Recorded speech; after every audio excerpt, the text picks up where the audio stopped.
Imagine waking up one day and realizing that the biggest thing holding you back isn't fear, or lack of opportunity, or even other people. It's a set of invisible rules you've been following your entire life. Rules that tell you to be nice, agreeable, and avoid conflict. To say yes when you want to say no. To be polite when you should be direct.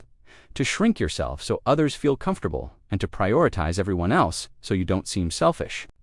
This is the psychological prison known as good girl conditioning. And it's one of the most silent yet destructive forces shaping women's lives today. This conditioning doesn't start in adulthood. It begins the moment a girl learns how the world reacts to her. She's praised for being calm, polite, and cooperative. She's told she's mature for her age because she doesn't make a fuss. Her worth gets tied to how much she gives and how little she complains. Before she even understands what identity is, she learns that her identity must be pleasing to others.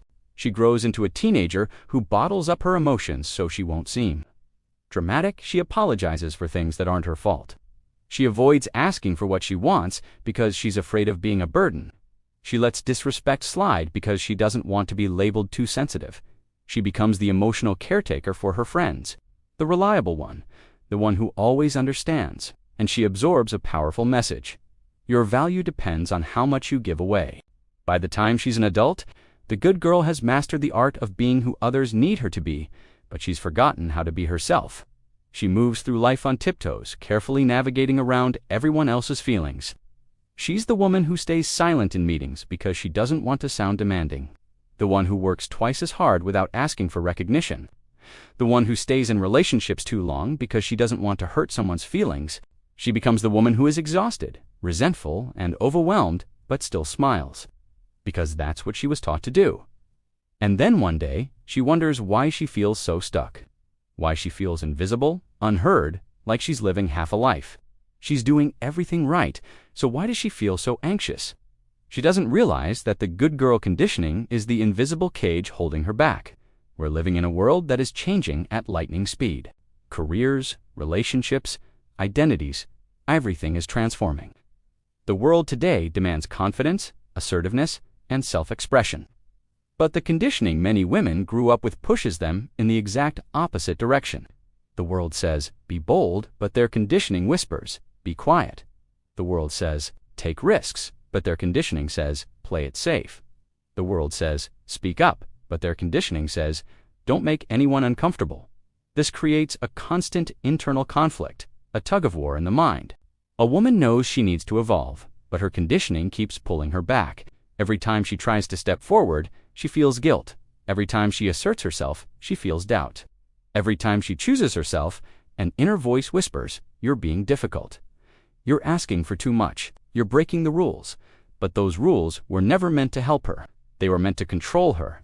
This conditioning shapes every part of a woman's life. It affects her self-worth by making her believe she must earn love through performance. It shapes her relationships by making her tolerate behavior she doesn't deserve. It holds back her career by making her play small so others can feel big. It destroys her boundaries by making her say yes when she wants to scream no. It impacts her mental health by creating a constant cycle of guilt, pressure, and quiet resentment. But perhaps the most damaging part is the voice it implants in her mind. The voice that questions everything.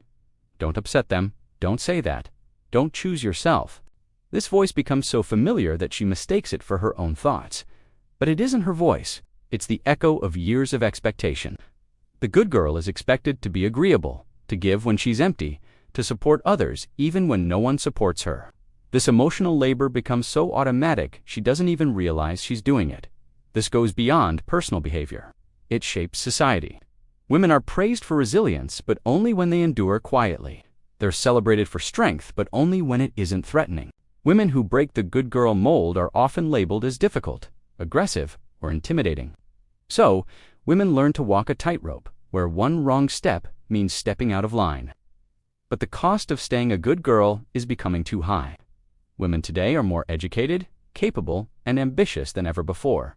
The world demands leadership, creativity, and independence. You cannot become the person you need to be today while holding on to the conditioning of the past. The two identities just can't coexist. Something has to break. And that breaking point often comes quietly. It comes in a relationship where she realizes she's been giving everything and receiving nothing.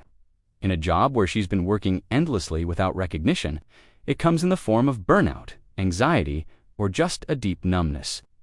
It's the moment she finally understands that being the good girl is killing her growth. Breaking free isn't rebellion, it's survival. It's reclaiming a self that was buried under years of expectations. The process can be painful. When a woman starts setting boundaries, she feels guilty. When she says no, she fears disappointing others. When she puts herself first, she fears losing love. This is the psychological trick. The conditioning trains women to link their self-worth with self-sacrifice. So when they stop sacrificing, they feel unworthy. But slowly, a shift happens. She learns that guilt isn't a sign she's wrong. It's a sign she's breaking old programming. She learns that people who get angry when she sets boundaries were the ones benefiting from her lack of them. She learns that love built on self-erasure isn't real love. She learns her voice matters, her time is valuable, and her needs are valid, even if someone dismisses them. One of the most powerful realizations is this: being a good girl is not the same as being kind. Being good often means prioritizing peace over truth and others over herself. But real kindness requires authenticity. It requires boundaries, honesty, and self-respect. The one thing the good girl was never taught. The transformation begins the moment she chooses courage over compliance.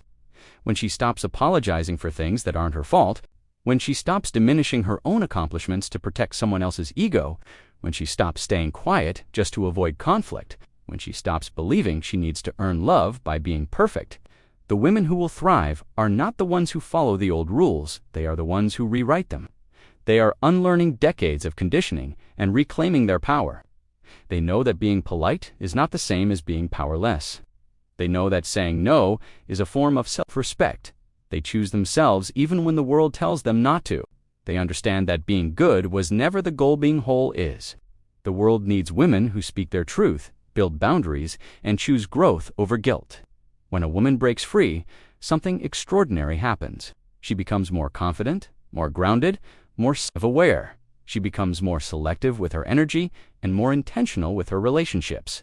She becomes more powerful, not because she's aggressive, but because she's finally honest. The truth is, the good girl was never designed to succeed in the modern world. She was designed to be manageable and predictable.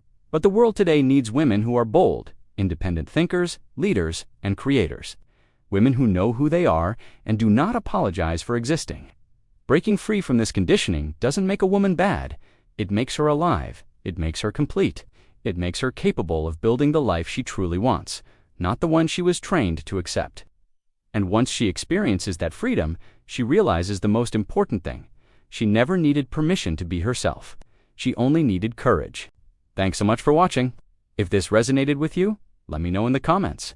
Don't forget to like and subscribe for more content on reclaiming your power. See you next time.